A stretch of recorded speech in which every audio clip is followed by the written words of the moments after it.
मेरठ हापुड़ लोकसभा क्षेत्र से समाजवादी पार्टी के उम्मीदवार हैं भानु प्रताप सिंह।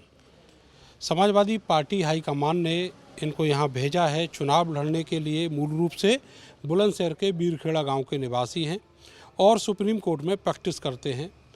अभी हाल ही में एक ईवीएम के खिलाफ जो आंदोलन चल रहा है उसमें भी लीड कर रहे हैं, लेकिन इनके प्रत्याशी बनने के बाद जो ज़िले के बड़े नेता हैं वो लखनऊ में डेरा जमाए हुए हैं इनका टिकट कटवाने के लिए। सर, बड़ा स्वागत है आपका मेरठ की सरजमी पे, क्रांतिकारी ज़मीन है, लेकिन जिस दिन से आपका टिकट हुआ है उस दिन से पार्टी में ही क्रांति हो गई है। हाँ, पहले तो आपका बहुत बहुत शुक्रिया। देखिए, क्रांति की भूमि है तो क्रांति तो होनी लाजमी है, लेकिन वो पार्टी में जो क्रांति हुई है वो ये हुई है कि पार्टी के सारे जो साथी हैं, कार्यकर्ता हैं, पदाधिकारी हैं, विधायक हैं, सब में ज़बरदस्त जोश है।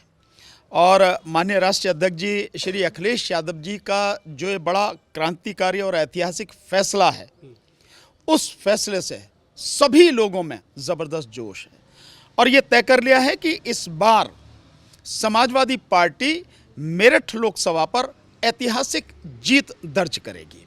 मेरा जो सवाल था उसका जवाब मैं जानना चाहूँगा आपसे। ये जो आपकी पार्टी के बड़े नेता हैं ये लखनऊ क्यों डेरा डाले हुए हैं? देखो, लखनऊ में विधानसभा, अब विधायक विधानसभा के करीब नहीं होंगे तो कहाँ होंगे? अगर वो विधानसभा यहाँ मेरठ में होती तो स्वाभाविक वो यही होते, लेकिन विधानसभा वहाँ है इसलिए वो वहाँ है। तो ये माना जाए जब तक वहाँ विधानसभा है तब तक वो वहीं पर रहेंगे? नहीं, इलेक्शन भी लड़वाएंगे आगे, वो आ रहे हैं अभी।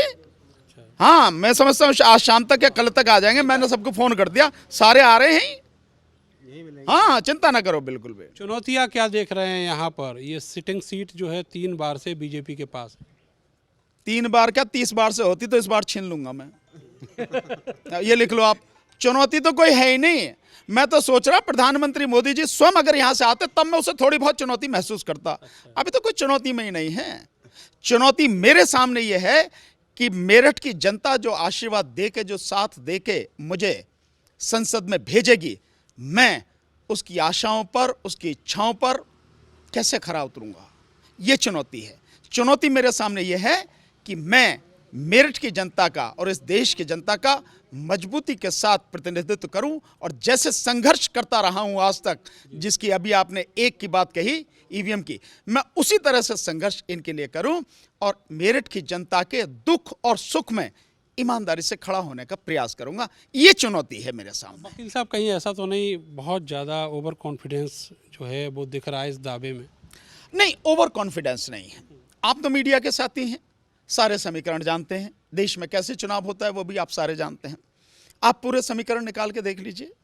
और सबसे बड़ी बात यह है कि पिछले 10 साल का मोदी सरकार का जो कामकाज रहा है, जो उनकी नीतियां रही हैं, जो पूरी तरह से जन विरोधी हैं, देश विरोधी हैं, उन नीतियों से, उन कार्यों से इस देश की जनता अब पूरी तरह से ऊब चुकी है।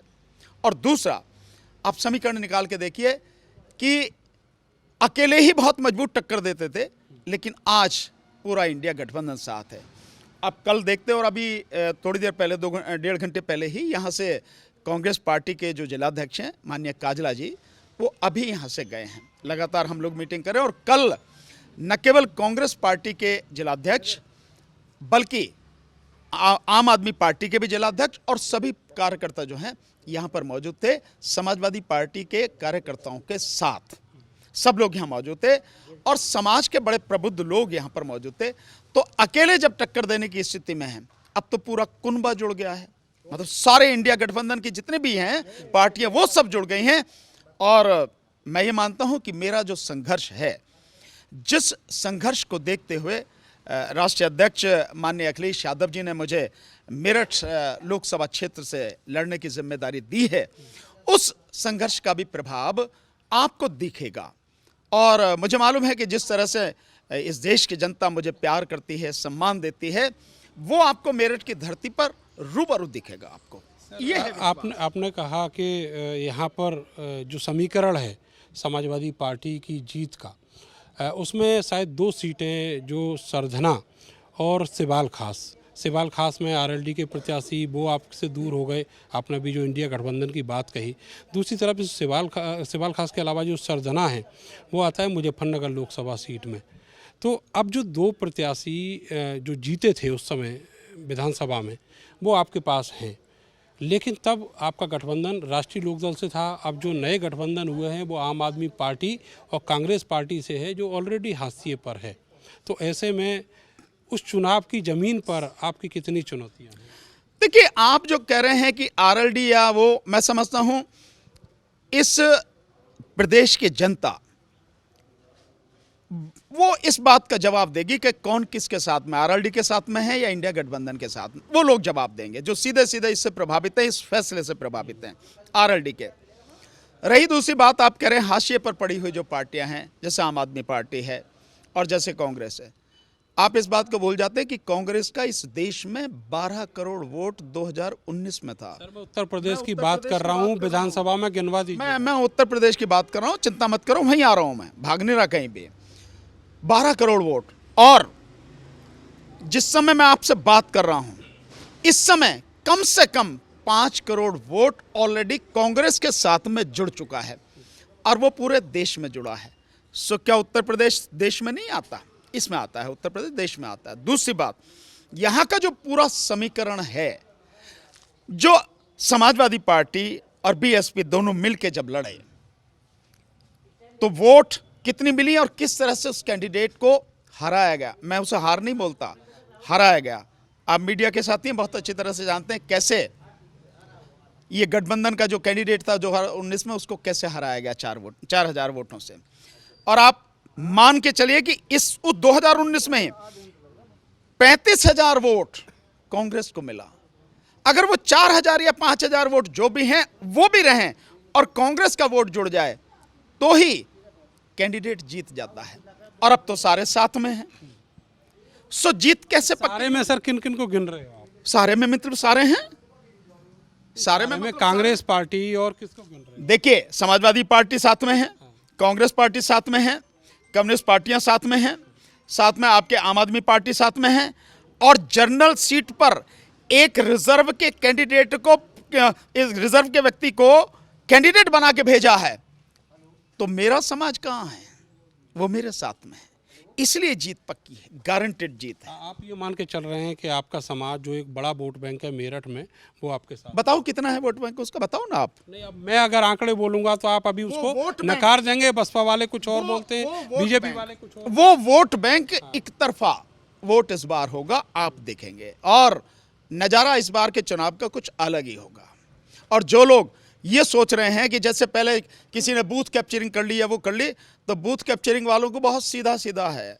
जो मेरी पार्टी के और मेरे साथी हैं, बिल्कुल मजबूती के साथ खड़े रहो। मैं खड़ा हूं ना, मैं देखता हूं कौन बूथ कैप्चरिंग करेगा। एक भी बूथ पर अगर किसी ने भी बूथ कैप्चरिंग करने की कोशिश की, बख्शा नहीं जाएगा, पूरी कानूनी कार्रवाई होगी। हम जानते कैसे होगी, मेरी वकालत तभी तो काम आएगी ना। चिंता नहीं, पूरी मजबूती से मेरा साथी हर वर्कर मजबूती से जमा रहे, और विरोधी हैं इस बात को सोच समझ के आगे जो है कदम उठाएं। ये जो आज एक नया कार्रवाई जो की है अरविंद केजरीवाल के खिलाफ, उस पर आपका रिएक्शन जानना चाहूँगा। देखिए, सरकार की ये सीधी सीधी, मैं तानाशाही नहीं बोलूंगा, इसके लिए शब्द है गुंडागर्दी है। आप जो कर रहे हैं अभी, जिस तरह से आप हर किसी को जेल में डाले दे रहे हैं, कौन सा देश है ये? ये लोकतांत्रिक, आप कहते हैं कि ये भारत जो है मदर ऑफ डेमोक्रेसी है, तो मदर ऑफ डेमोक्रेसी में इस तरह की तानाशाही चलती है कि आप किसी भी व्यक्ति को, मंत्री को, मुख्यमंत्री को, अगर वाकई में आप समझते हैं कि मनी लॉन्ड्रिंग उसके पीछे रही है जिसके अंतर्गत आप केजरीवाल को, तो इस देश में जो अभी चंदा दो धंधा लो, और जो ये चला है ना आपका जो हफ्ता वसूली सरकार जो बन गई है, जिसकी जो है कंपनी की मात्र 2 करोड़ की इनकम है, वो 160 करोड़ का चंदा दे रही है, 160 करोड़ के इलेक्टोरल बॉन्ड खरीद रही है। वो कंपनी, जो कंपनी यहां पे जो है उसका धंधा करती है लॉटरी वगैरह का, 1368 करोड़ का चंदा दे रही है, धंधा दिया जा रहा है उन्हें। बाकायदा पहले ईडी और सीबीआई की रेड पड़वाई जाती है, देन उसके बाद में उससे हफ्ता वसूली की जाती है और उसके बाद में फिर उसको धंधा दिया जाता है। और यही नहीं, अभी आपने देखा उत्तराखंड में जो सुरंग बनाने वाली कंपनी है, उस कंपनी पर किस तरह से पहले उस पर यही सारी कार्रवाई की गई, फिर उससे जो इलेक्ट्रोल बॉन्ड खरीदवा के चंदा वसूला गया, देन उसको धंधा दिया गया। तो ये जो सब चल रहा है ना, वर्तमान सरकार, जिस दिन इस देश का निजाम बदलेगा, सरकार बदलेगी, वर्तमान सरकार के प्रधानमंत्री, मैं नाम ही लेकर कह रहा हूं, प्रधानमंत्री नरेंद्र मोदी की जितनी भी करतूतें हैं भ्रष्टाचार की, जिसमें पीएम केयर फंड भी शामिल है, एक को भी छोड़ा नहीं जाएगा। ध्यान रखना, आप हैं, आज आपके हाथ में सत्ता, जो आप तानाशाही कर रहे हो करो, लेकिन सदा कोई नहीं रहा, न रहेगा। जिस दिन निजाम बदलेगा, हिसाब उस दिन देना पड़ेगा, उस दिन जनता हिसाब मांगेगी। सो आज जो मन में आ रहा है कर लो आप। वकील साहब, मेरा आखिरी सवाल आपसे ये है कि अभी जो निकाय चुनाव हुआ उसमें आपकी पार्टी तीसरे नंबर पर आपकी प्रत्याशी रही और ओवैसी जो है वो एक बड़ी ताकत बनकर उभरे और वो सारा वोट जो था वो शहर का ही वोट था और शहर का जो दो बड़ी सीटें हैं दक्षिण और सिटी, वो आपके लोकसभा क्षेत्र में आती हैं। ओवैसी को रोकना कितनी बड़ी चुनौती है? नहीं, मैं आप तो पहले कहते चुनौती तो कुछ है ही नहीं। रही दूसरी बात, देखिए नगर पालिका का चुनाव या मेयर का चुनाव ये एक अलग, नगर निगम का चुनाव ये एक अलग चुनाव है। लोकसभा का चुनाव बिल्कुल अलग है और इस देश की जनता, इस देश का वोटर जानता है कि विधानसभा का चुनाव है तो क्या मुद्दे होने चाहिए, लोकसभा का चुनाव है तो क्या मुद्दे होने चाहिए और उसे किस तरह से वोटिंग करनी चाहिए। और वो हर चीज को जानता है कि जब वो लड़ाई लड़ रहा है, इतनी बड़ी अस्तित्व की लड़ाई, ये चुनाव 2024 का इस देश की जिंदगी और मौत का सवाल है, अस्तित्व का सवाल है और वोटर इस बात को बहुत अच्छी तरह से समझ रहा है। सो वोट वो उसी तरह से करेगा। कोई भी आ जाए, ये वोट हिलने वाला नहीं है और ये नज़ारा आप अपनी आंखों से देखना। आप जो है 26 तारीख को जब वोट पड़ेंगे तब माहौल देखना और जब 4 तारीख को जीत के हम आएंगे तब आप माहौल देखना। चलिए, आपसे मुलाकात होती रहेगी। बहुत बहुत शुक्रिया बातचीत के लिए। तो प्रत्याशी समाजवादी पार्टी के भानु प्रताप सिंह जो ये मानकर चल रहे हैं कि जो भी रूठे हुए हैं वो भी मना लिए जाएंगे और अब की बार जो दलित मुस्लिम का गठबंधन है मेरठ लोकसभा सीट पर, वो अपना असर दिखाएगा। कैमरा सहयोगी सानू के साथ मैं नरेंद्र, भारत समाचार, मेरठ।